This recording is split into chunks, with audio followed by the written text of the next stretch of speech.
Ang Panginoon ay darating, ang pag-ibig niya ay magniningning.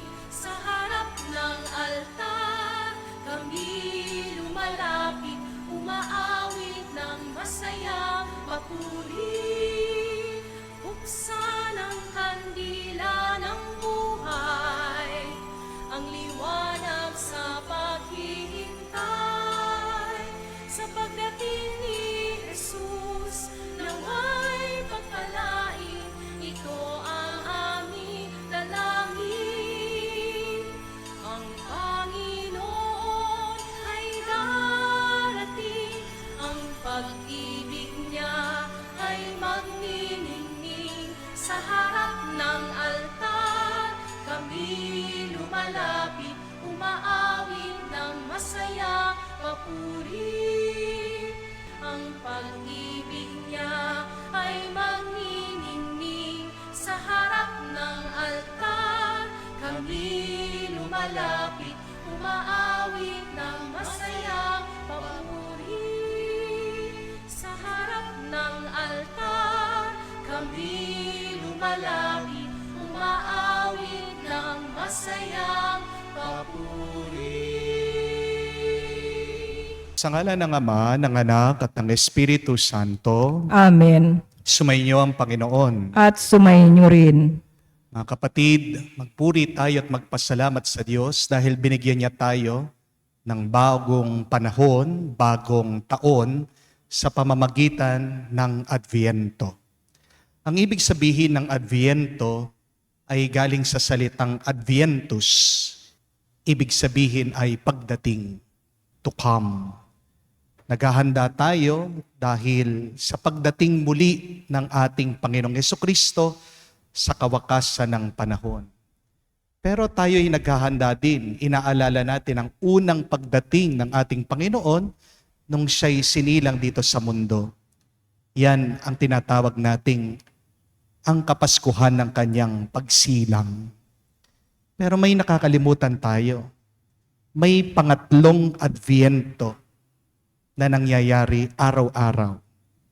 Itong ating buhay.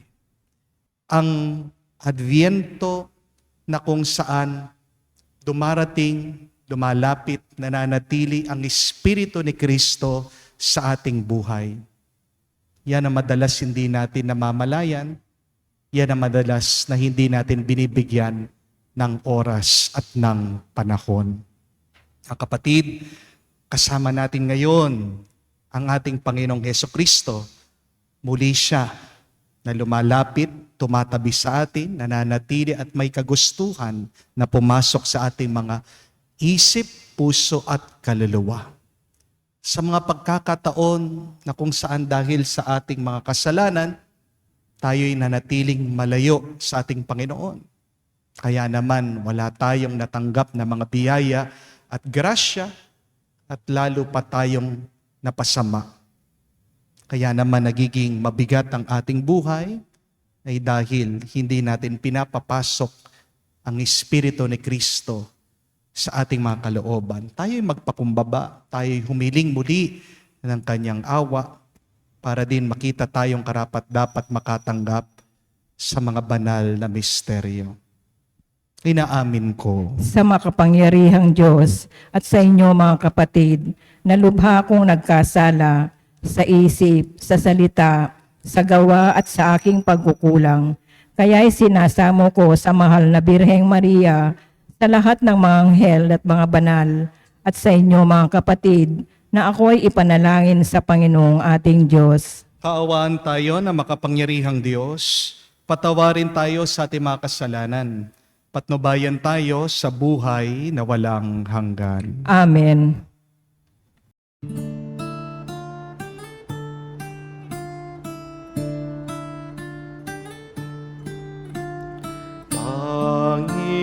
Panginoon, maawa ka.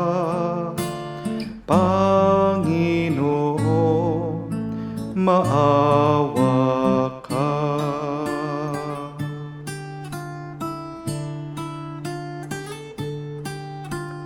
Kristo Kristo, maawa ka.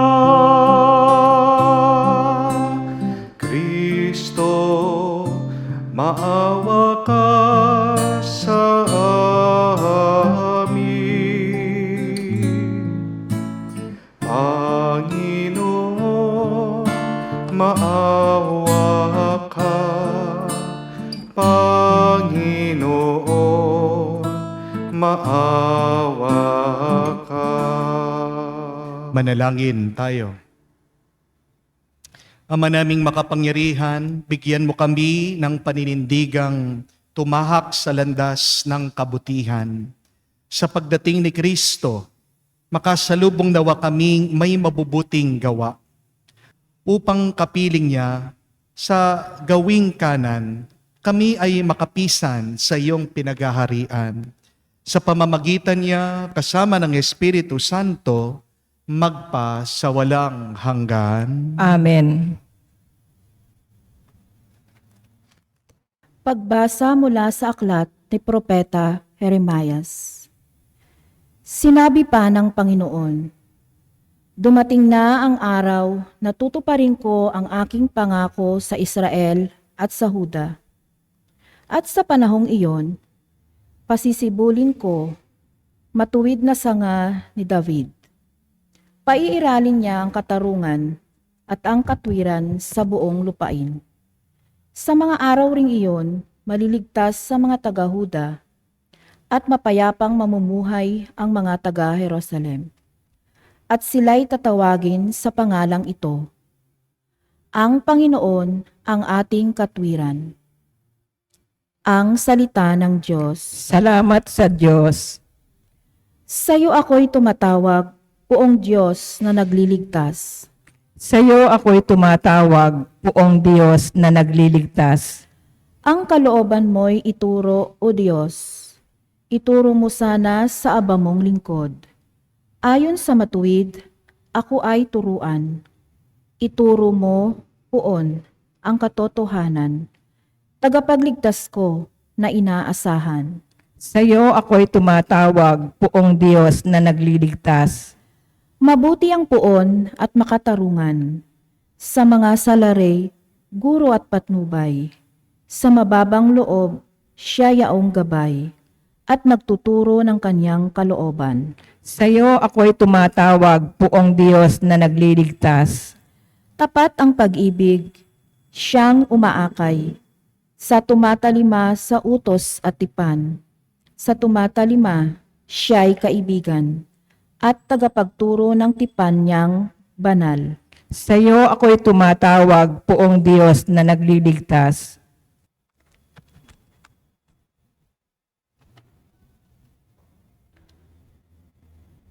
Pagbasa mula sa unang sulat ni Apostol San Pablo sa mga taga-Tesalonika. Mga kapatid, palaguin nawa at pag-alabin ng Panginoon ang inyong pag-ibig sa isa't isa at sa lahat ng tao, tulad ng pag-ibig namin sa inyo. Kung ito ang mangyayari, palalakasin niya ang inyong loob. Sa gayon, kayo'y mananatiling banal at walang kapintasan sa harapan ng ating Diyos at Ama hanggang sa muling pagdating ng ating Panginoong Hesus, kasama ang mga hinirang niya. Isa pang bagay ang ipinapayo namin sa inyo sa pangalan ng Panginoong Hesus. Sana'y lalo pang pagbutihin ninyo ang pamumuhay ninyo ngayon, pamumuhay na ayon sa inyong natutuhan sa amin, upang kayo'y maging kalugod-lugod sa Diyos. Batid naman ninyo ang mga aral na ibinibigay namin sa inyo buhat sa Panginoong Hesus. Ang salita ng Diyos. Salamat sa Diyos.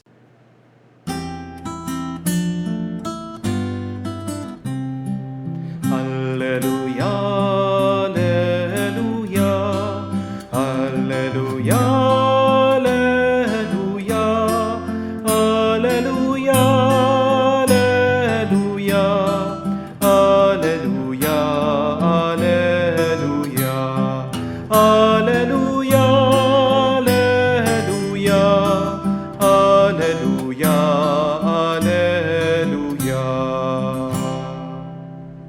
Pag-ibig mo ay ipakita, lingapin kami tuwina, iligtas kami sa dusa. Aleluya, aleluya. Sumainyo ang Panginoon. At sumayin niyo rin. Ang mabuting balita ng Panginoon ayon kay San Lucas. Papuri sa iyo, Panginoon. Nung panong yun, sinabi ni Jesus sa kanyang mga alagad, magkakaroon ng mga tanda sa araw, sa buwan at sa mga bituin, sa lupa at mga bansa, ay masisindak at malilito dahil sa ugong at mga daluyong ng dagat. Ang mga tao ay hihimatayin sa takot dahil sa pag-iisip sa mga sakunang darating sa sanlibutan, sapagkat mayayanig at mawawala sa kani-kanilang landas ang mga planeta at iba pang katulad nito na nasa kalawakan. Sa panahong yun, ang mga anak ng tao ay makikita nilang dumarating na nasa alapaap, may dakilang kapangyarihan at malaking karangalan. Kapag nagsimula ng mangyari ang mga bagay na ito, magalak kayo sapagkat malapit na ang pagliligtas sa inyo. Mag-ingat kayo na huwag mangumon o antukin sa pangangatawan sa inyong mga puso at paglalasing at mabuhos ang inyong isip sa mga intindihin sa buhay na ito. Baka abutan kayo ng araw na iyon na hindi handa, sapagkat darating iyon na di inaasahan ng mga taong sa buong daigdig. Kaya't maging handa kayo sa lahat ng oras. Lagi ninyong idalangin na magkaroon kayo ng lakas upang makaligtas sa lahat ng mangyayaring ito at makaharap sa anak ng tao. Mga kapatid, ang mabuting balita ng ating Panginoon. Pinupuri ka namin, Panginoong Heso Kristo. Magandang araw po muli sa inyong lahat and a blessed Sunday po sa inyong lahat. God is good, sobra, God is good. Bakit po sobra ang pagmamahal ng Diyos sa atin? Dahil buhay pa rin tayo. Amen? Remember this, my dear friends. There are people your age who are now dead. Kaya kung ikaw ay humihinga, kung ikaw ay nakakagalaw, kung ikaw ay nakakakita, kung ikaw ay nakakarinig, palagi kang magpasalamat at magpuri sa Diyos.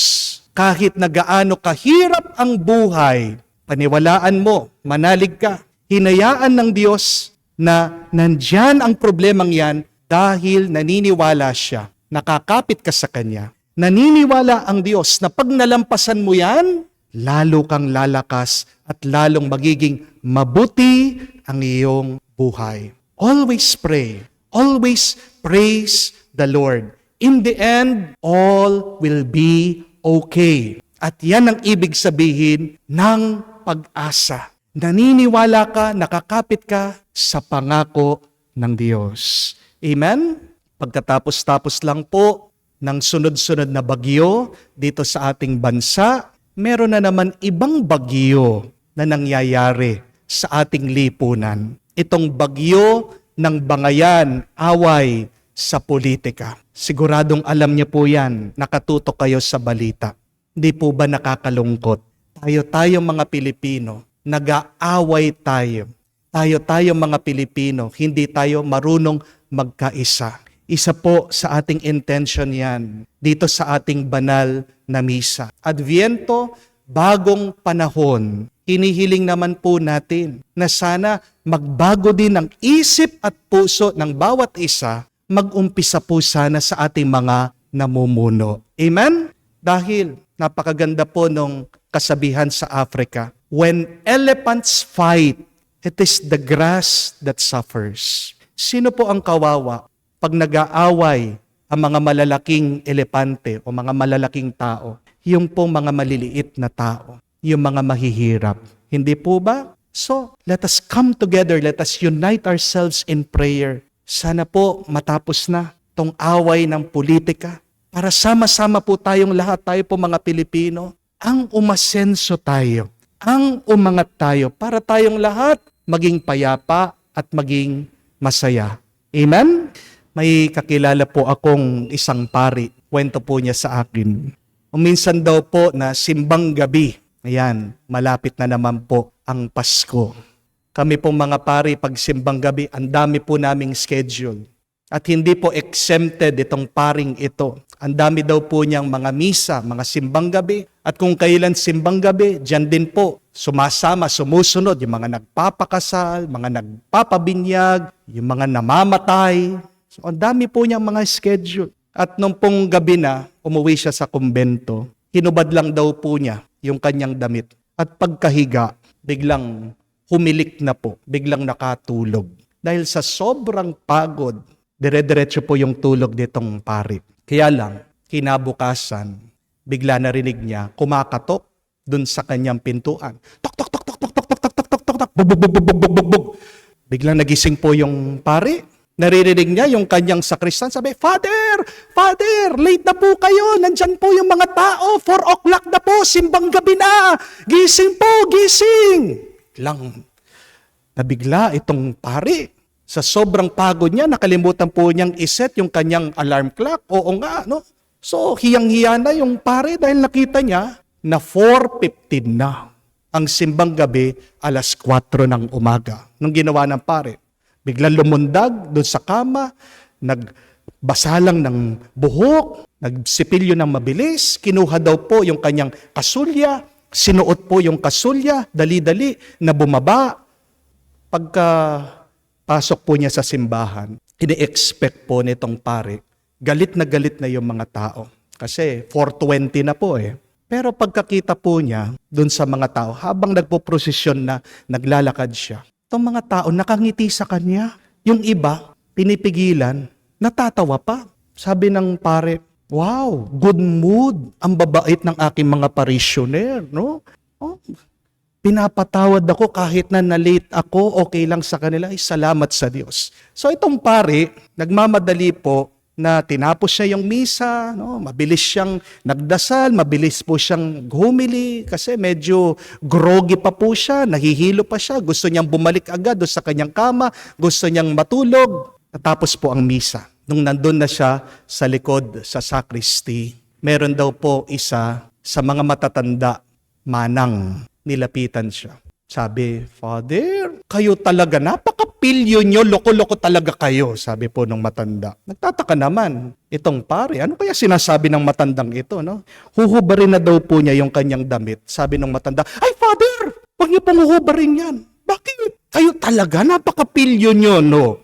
Isipin nyo, nagmisa kayo, nakabrief lang. Oo nga po, nabigla yung pare. Sa pagmamadali niya, nakalimutan po niyang magpantalon. Kasi ito pong pare, pag natutulog daw, wala daw siyang ibang suot kung hindi nakabrief lang. At dahil po nagmamadali siyang bumaba, sinuot niya yung kasulya niya, hindi niya namalayan at dahil inaantok siya, wala daw siyang pantalon. Huwag po kayong mag-alala. Ako po bago ako magmisa, yan yung number 1 na chinecheck ko. Nakapantalon ba ako? Baka pagtawanan ako ng mga tao, nakabrief lang ako eh, no? Pero hindi po ba? Yan ang pinapaalala, napakahalaga. Sinasabi sa atin ng Panginoon ngayong panahon ng Adviento. Sabi niya, beware that your hearts should not become drowsy because of the anxieties of life. Huwag niyong hayaan na makatulog, antukin ang inyong mga kalooban dahil sa dami ng inyong mga ginagawa, dahil sa dami ng mga intindihin ng buhay. Bakit inaantok o nakakatulog ang ating mga kalooban? Ito ay dahil sa ating pagmamadali sa buhay. Amen? Ito ay dahil sa sobrang pagod na pagod tayo, ang dami nating ginagawa sa buhay. Amen? Yan ang problema natin. Lahat tayo nagmamadali. Lahat tayo ang dami nating trabaho. Lalong-lalo na ngayon pong paparating ang Kapaskuhan. Ang tawag pa nga natin dyan ay Christmas rush. Amen? Nagmamadali tayong bumili ng regalo, nagmamadali tayong bumili ng bagong damit, nagmamadali ang ilan mag-practice ng sayaw dahil may Christmas party, nagmamadali na mag-grocery para sa Noche Buena, nagmamadali para sa reunion, ayusin ang pagsasama-sama ng pamilya, nagmamadali lahat sa bangko, nagpapapalit ng bagong bills, ng pera. Kaya naman pag dumating na yung mga inaanak, ayan, yung mga iba, nagmamadali, nagtatago, umiiwas. Pagkatapos ng Pasko, hindi pa rin tayo tumitigil. Palagi tayong nagmamadali. Nagmamadali na pumasok sa eskwela, nagmamadali na pumasok sa trabaho. Pag nagtatrabaho ka na, nagmamadali ka na umuwi. Pagka-uwi mo, yun na naman, kinabukasan, nagmamadali ka sa traffic, kahit po sa loob ng simbahan. Nadadala natin itong attitude na ito ng pagmamadali. Yung mga iba nagrereklamo. Meron po nagme-message sa akin, sabi, Father, ba't ang dami mong homily? Meron ka ng homily sa umpisa ng misa, meron ka ng homily sa gitna, meron ka pang homily pagkatapos. Ang haba po ng homily nyo. Ang sagot ko po, yung aking misa, hindi para sa mga nagmamadali.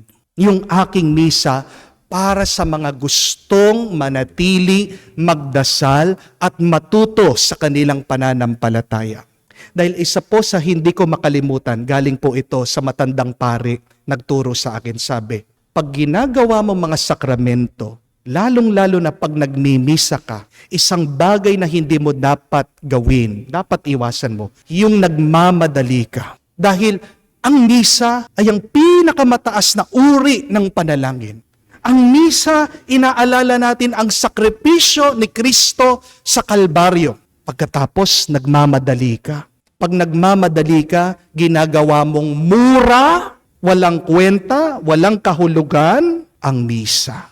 Kung talagang gusto mong paranas, pakitang pagmamahal mo sa Diyos, you give time to the Lord by giving time in your prayer, most especially in celebrating the Mass. Dahil sabi din po ni San Pablo, hindi po ba, work with all of your heart for the Lord, not working for human masters. Amen?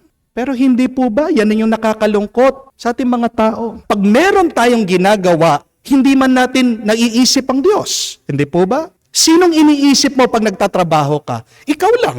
O maaari ang iyong pamilya? Para saan ang iyong ginagawa? Aminin, para lang sa pera. Ilan sa atin ang nag-iisip nito? Ilan sa atin ang naalala ito? Na pag meron tayong ginagawa ko ito para sa kaluwalhatian ng Diyos. Maaring kakaunti lang. Di po ba? Isang mabuting balita para sa mga taong nagmamadali, para sa mga taong maraming ginagawa, para sa mga taong pagod na ang panahon ng Adbyento ay para sa inyo. Dahil sa panahon ng Adbyento, inaanyayahan tayo, pinapaalala ng Diyos, hinay-hinay lang. My dear friends, in the quick phase of life, in our desire to hurry, to rush into things, we are invited by the Lord. Slow down. Ulitin nyo nga po yan. Slow down. Sabihan nyo nga po yung inyong mga katabi, slow down. It is a simple reminder and yet it is so important. Di po ba? When was the last time you reminded yourself, slow down? When was the last time that you saw this message? Slow down. Habang ikaw ay nagmamaneho, di ba? Nakita mo, kulay yellow pa nga yan eh. Slow down. Pero nung ugali ng Pilipino, pag sinabi slow down, kabaliktaran, lalo, bibilisan. Di po ba? Pag nakita natin yung red light, bibilisan. Yan ang ugali natin. Kaya napapagod tayo, kaya balisa tayo, kaya nabibigatan tayo sa buhay natin, kaya nalilito tayo, kaya hindi tayo sigurado, kaya naguguluhan tayo. Kasi nagmamadali tayong lahat. Slow down. Sabi ni Jesus, maging alisto kayo at manalangin. Yan ang paanyaya para maging mas mabagal ang ating pamumuhay. Why is it important to slow down? Because remember this, when you slow down, you see the most essential and important in life. Hindi mo makikita mga pinakamahalagang bagay sa buhay kung nagmamadali ka. Kung gusto mong makuha, makamtan ang pinakamahalagang bagay sa buhay, marunong ka dapat tumigil, manatili, bagalan mo ang buhay mo, hinay-hinay ka lang. Amen? Hindi po ba nakakatawa ito sa ugali natin?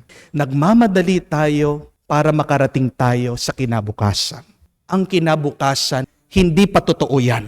Ang kinabukasan, wala pa yan. Amen? Halimbawa, di ba nung bata tayo, nagmamadali tayo, sana matanda na ako para makapagtrabaho ko, para magkapera ako. Ngayong matanda na kayo, ngayong senior na kayo, may pera na kayo. Pero ano sinasabi nyo? Sana bata ulit ako para malakas ako. Di po ba? Nung estudyante tayo, ganyan eh. Sana matapos na ako. Pero nung nakapagtapos ka na, meron ka ng trabaho, meron ka ng sweldo, ngayon, palagi overtime, wala ka ng bakasyon, ano sinasabi mo? Minsan nagdarasal ka, Lord, sana estudyante ulit ako. Buti pa yung estudyante, walang inaalala kung hindi mag-aral lang. Buti pa yung estudyante, tumatanggap lang ng pera. Ngayon, pagod ka na, ikaw pa dapat ang palaging magbigay ng pera. Di po ba? Nung bata tayo, meron tayong kalusugan. Pero ang tanong, saan mo dinala ang iyong kalusugan, ng iyong lakas? Sinakripisyo mo para magkapera ka. Pero ngayong may pera ka na, saan mo ginagastos? Di po ba? Palagi sa gamot. Magkano yung gamot niyo?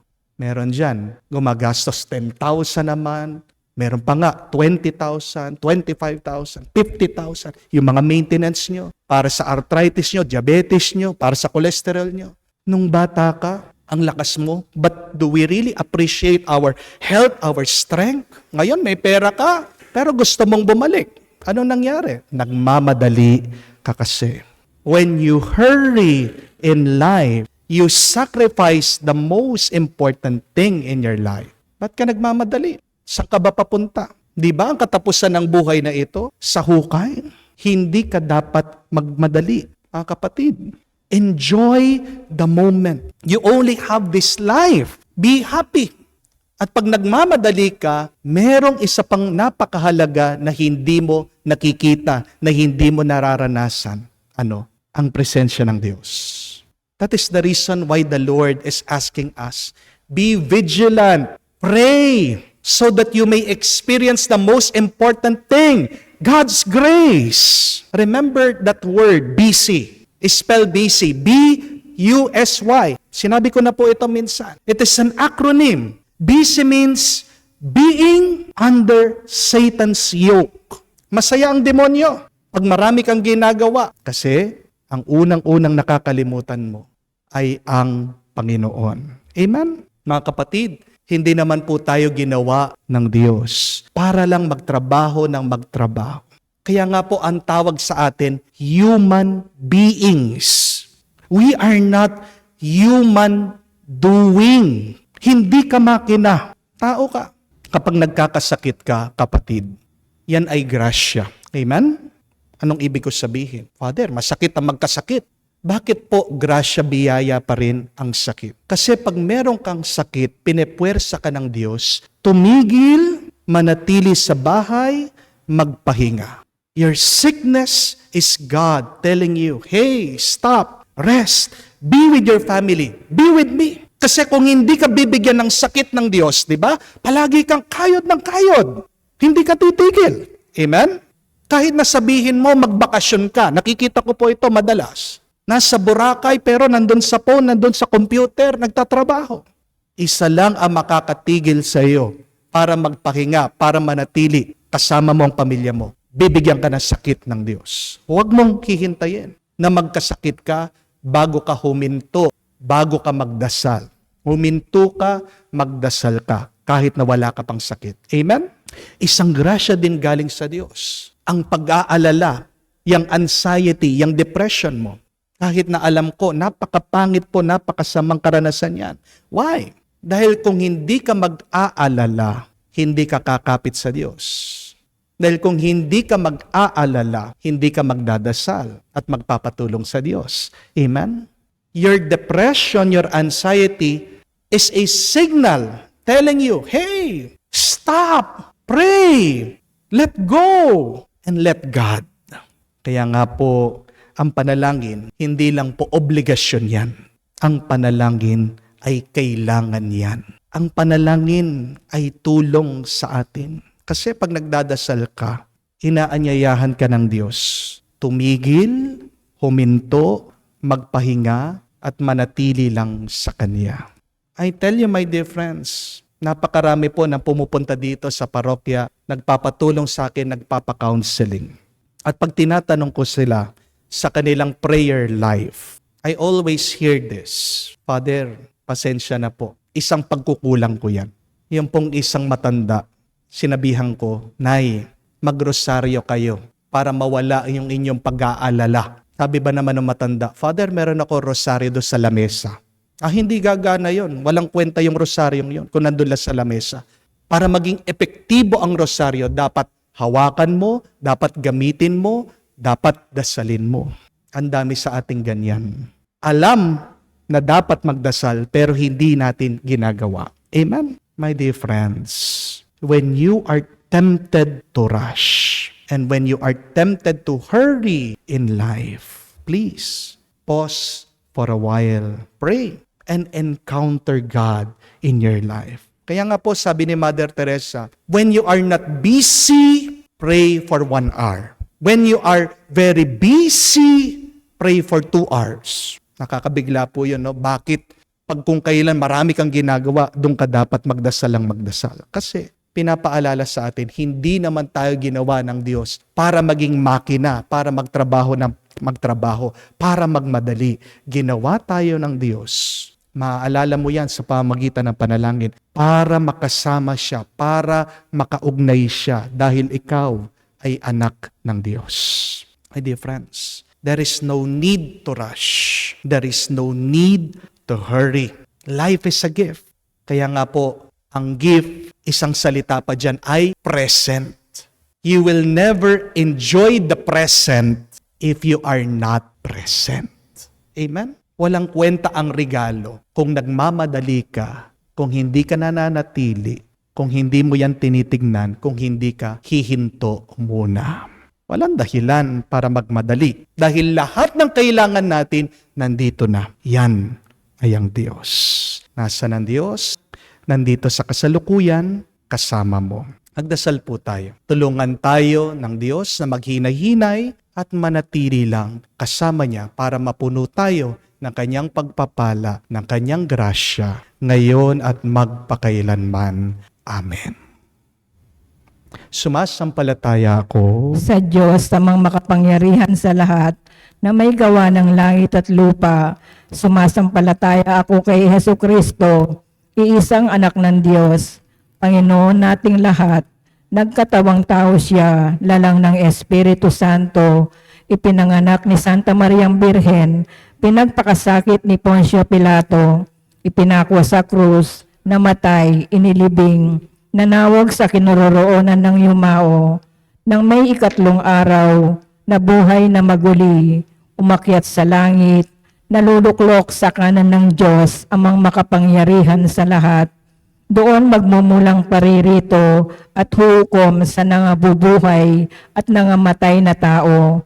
Sumasampalataya naman ako sa Diyos Espiritu Santo, sa banal na simbahang Katolika, sa kasamahan ng mga banal, sa kapatawaran ng mga kasalanan, sa pagkabuhay na muli ng nangamatay na tao, at sa buhay na walang hanggan. Amen.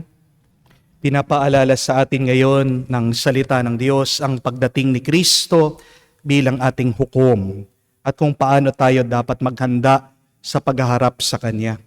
Buong kababang loob nating ipanalangin ang biyayang pagsalubong sa Kanya ng may malinis na kalooban at mapagkumbabang pananalig. Ating sabihin, Panginoon, dinggin mo kami. Panginoon, dinggin mo kami. Para sa simbahan, manatili nawa siyang isang mabisang paalala sa buong mundo na ang Panginoon ay patuloy na dumarating sa katauhan ng lahat nang humihingi sa atin ng tulong. Manalangin tayo. Panginoon, dinggin mo kami. Para sa Santo Papa, mga obispo at mga pari, sa pamamagitan ng kanilang halimbawa, sila naway maging inspirasyon sa buong simbahan sa pagiging laging handang sumalubong kay Jesus. Manalangin tayo. Panginoon, dinggin mo kami. Para sa lahat ng magulang at guro, ituro nawa nila sa kanilang mga anak at estudyante kung paano makilala si Jesus sa kanilang kapwa at salubungin siya tuwina ng buong puso. Manalangin tayo. Panginoon, dinggin mo kami. Sa katahimikan po ng ating puso, banggitin din natin sa Diyos ang ating mga personal na pangangailangan. Panginoong Diyos, pinananabikan namin ang pagdating ng iyong anak ng buong pananalig at pag-asa. Itulot mong buong puso namin siyang salubungin nang sa gayoy makabahagi kami sa kanyang kaligayahan magpakailanman. Amen.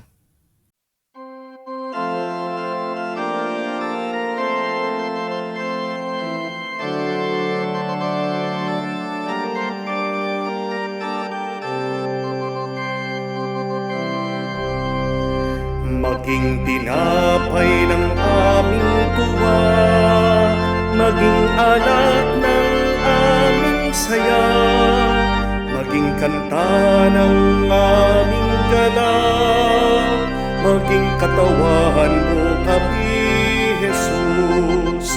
Maging tinapay ng aming tuwa, maging alat ng aming saya, maging kanta ng aming galang, maging katawan mo kami, Jesus.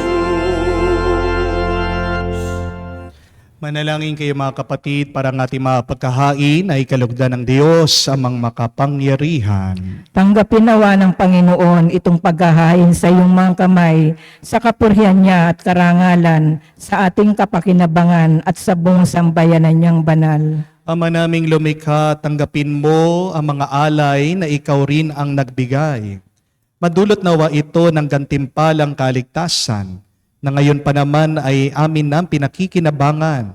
Sa pamagitan ni Jesucristo kasama ng Espiritu Santo, magpa sa walang hanggan. Amen. Sumainyo ang Panginoon. At sumayin niyo rin. Itaas sa Diyos sa inyong mga puso at diwa. Itinaas na namin sa Panginoon. Pasalamatan natin ang Panginoong ating Diyos. Marapat na siya ay pasalamatan. Ama naming makapangyarihan, tunay nga marapat ikaw ang aming pasalamatan sa pamamagitan ni Jesucristo na aming Panginoon.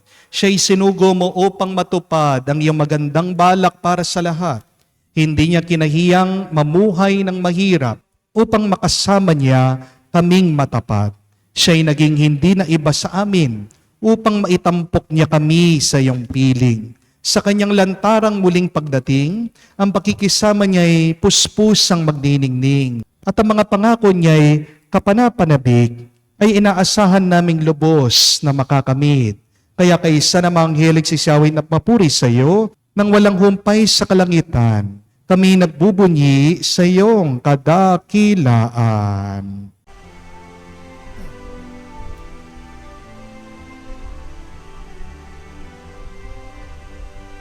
Santo, Santo, Santo, Panginoong Diyos ng mga hukbo, napupuno ang langit at lupa ng kadakilaan mo. Hosana, Hosana, sa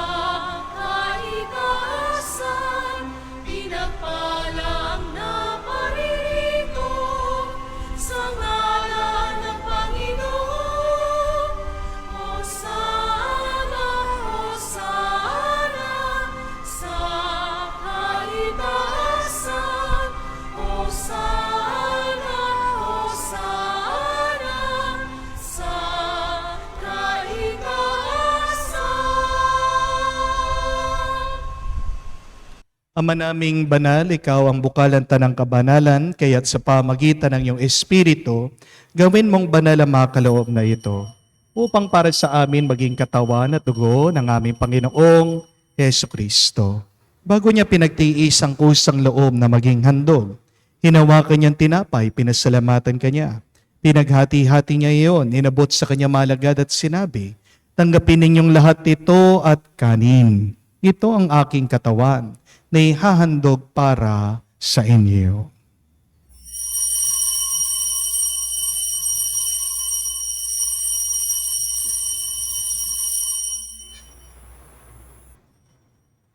Gayon din naman na matapos ang hapunan, hinawakan niya ang kalis. Muli kanyang pinasalamatan. Inabot niyang kalis sa kanya malagad at sinabi, tanggapin ninyong lahat ito at inumin. Ito ang kalis ng aking dugo, ng bago at walang hanggan tipan. Ang aking dugo na ibubuhos para sa inyo at para sa lahat. Sa pagpapatawad ng mga kasalanan. Gawin ninyo ito sa pag-alaala sa akin.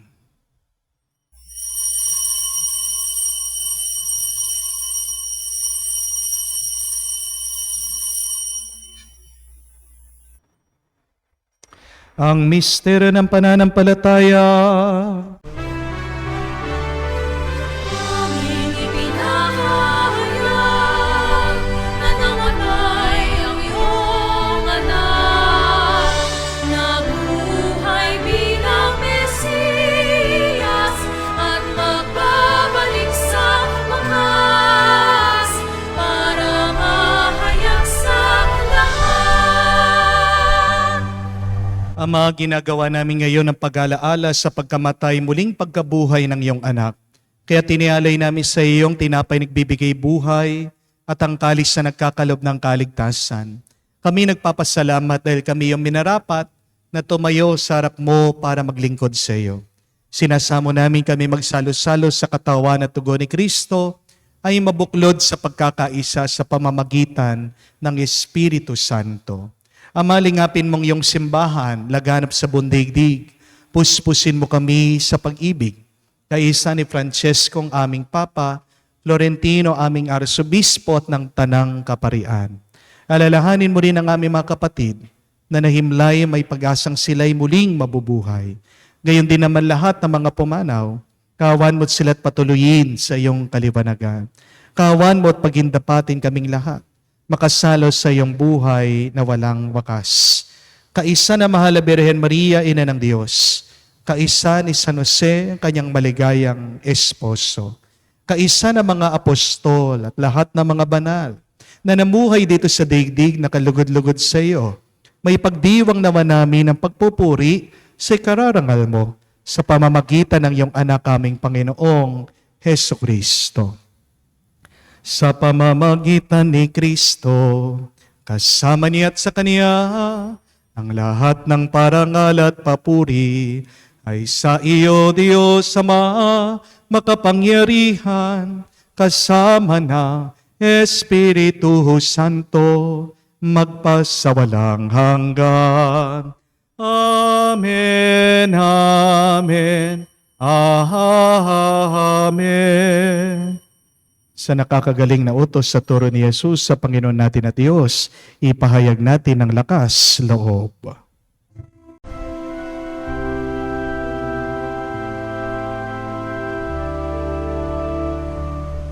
Ama namin, sumasalangit ka, sambahin ang ngalan mo, mapasa angin ang kaharian mo,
Hinihiling namin kami, adya, sa lahat na masama, pagkalooban ng kapayapaan araw-araw, iligtas sa kasalanan at ilayo sa lahat ng kapahamakan.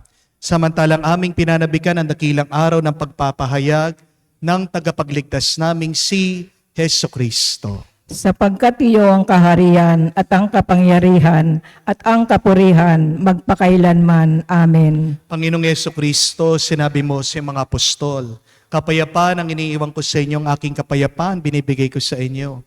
Tungayan mo ang aming pananampalataya at huwag ang aming pagkakasala. Pagkalooban mo kami ng kapayapaan at pagkakaisa ayon sa iyong kalooban.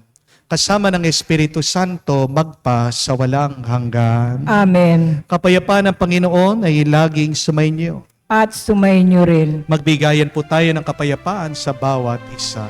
Peace with you po. Kapayapaan po sa inyong lahat.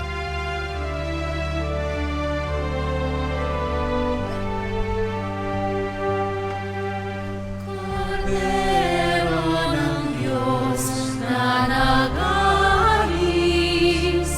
ng mga kasalanan ng sanlibutan, maawa ka sa amin.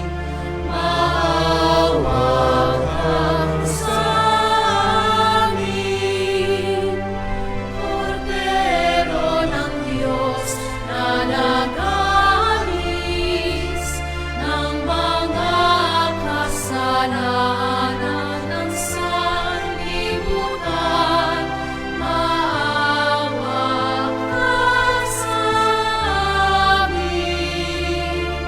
Maawa ka sa amin.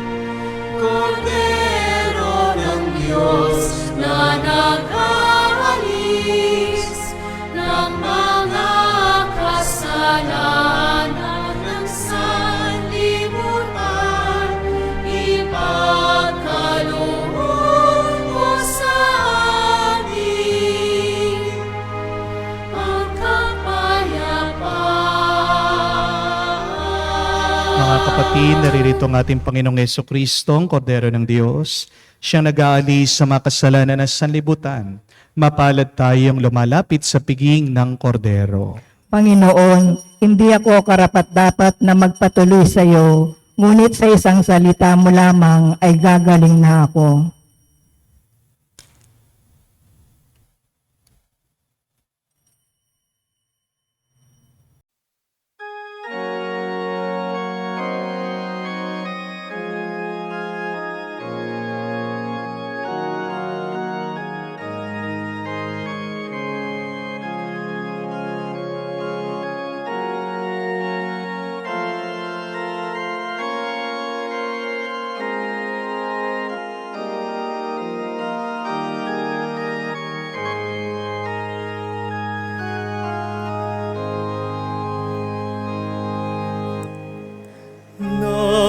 Naghihintay sa umaga, gabi naghihintay sa liwanag. Bayan mo nasasabik sa iyong pagbabalik, umaasa pa rin sa iyong pagdating. Ito ang iyong hinihiram, nagdarasal makita na ang mukha mo. Bayan ng Diyos nagtitiis at umaasa, tapat naghihintay sa pag-ibig mo. O Diyos, pakinggan mo kami at basbasan ang aming kahilingan, at sa iyong pagbabalik kami babangon na muli. Langit at lupa, lahat ng tao ay makakasunod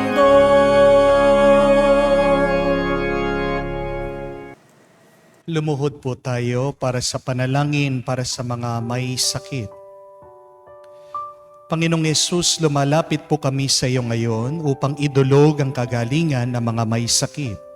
Haplusin niyo po sila at pagkalooban ng panibagong lakas upang sila ay muling makapaglingkod sa iyo. Patawarin niyo po sana sila sa kanilang mga kasalanan at pagkalooban din ng kagalingang pangkaluluwa.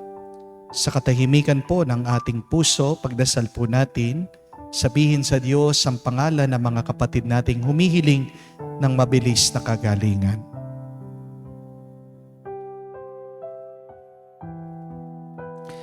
Lahat ng ito ay hinihiling namin sa ngalan ni Kristo, aming Panginoon. Amen.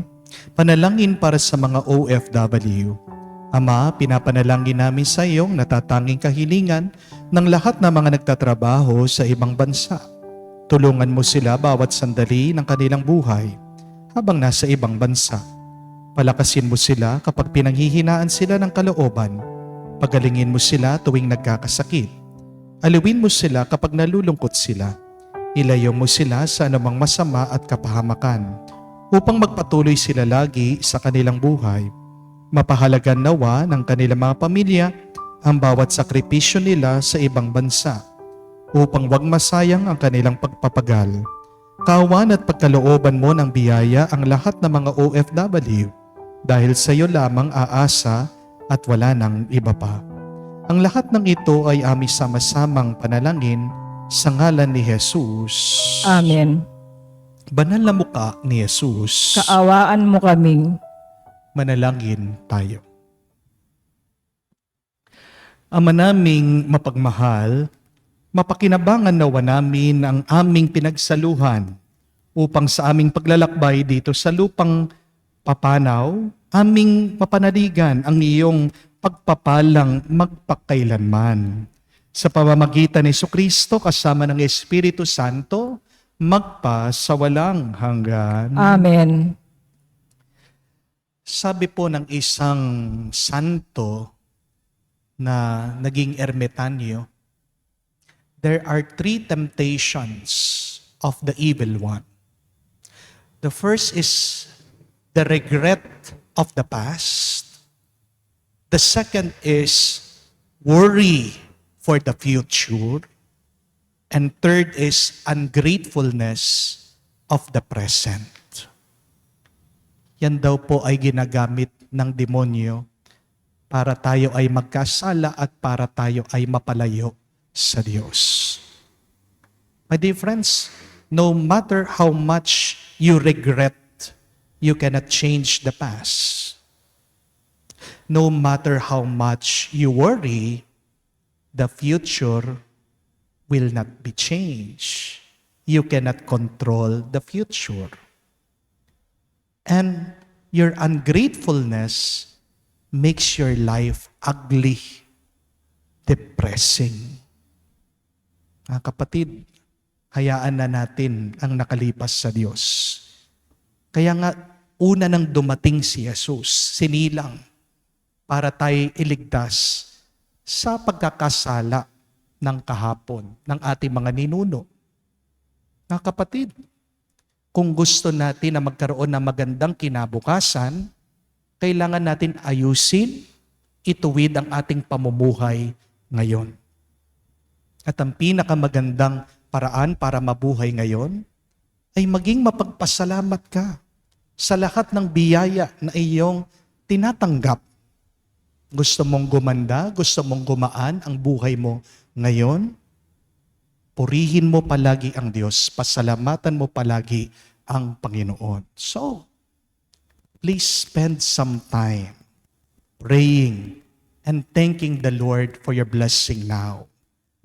Tama na muna yung palaging nagmamadali.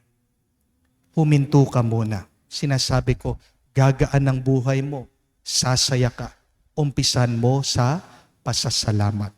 So, make your attitude today gratitude.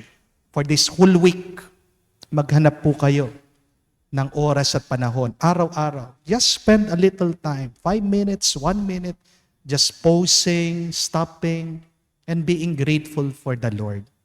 No matter how many your problems are, God still blesses you. There is always something to thank God for in this life. Amen? So, for this whole week, please find time to stop, pray, and thank the Lord.